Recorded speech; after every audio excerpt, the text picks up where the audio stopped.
I'd said this before, but I did. I set out to write something really small and cheap after Boogie Nights. I wanted to just make a movie. I just figured the best thing to do here with all this sort of Boogie Nights stuff that was happening and sort of attention paid to me, it was really nice, but I thought I should do my job, you know, and my job is to just make movies. So I sat down and I started to write.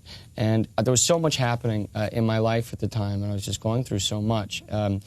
Sort of personal things, you know, that I just kept writing. I kept writing what was going on around me, whether it was me or people that I knew. You know, I sort of just ended up sort of vomiting out onto the page all the stuff that was around me. Great. So we'll just do this.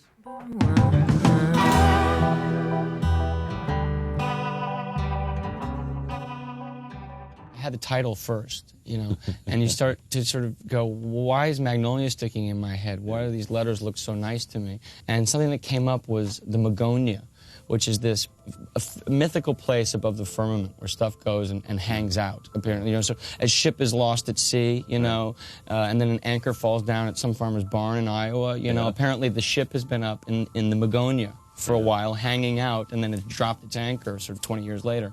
So that sort of weird sort of, you know, link, maybe, so I said, well, okay, truly was the idea with this movie, to have all of these different lives and try and see how they could either connect. Sitting down to write, knowing exactly how they'll connect, or sometimes discovering it myself. It's about parent-children relationships, you know, and how that informs who you are, who we are.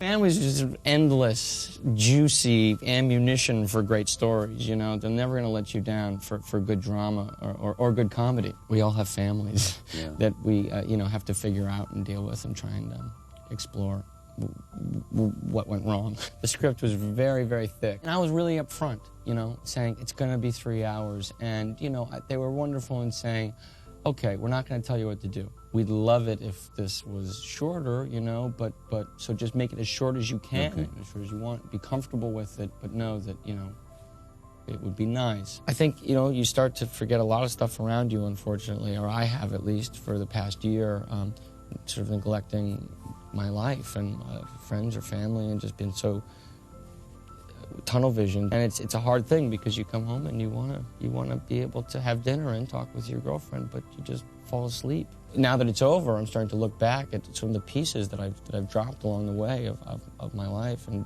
trying to figure out maybe a new way to try and do it, to, you know, to be as dedicated and committed, but also to have a life, you know. Writing is too much fun. It's too wonderful and it's too solitary, and I enjoy that time so much that I need it, you know, because when you go to make the movie, that's a group experience, you know, and so you need the alone time. And so when I write, it's wonderful.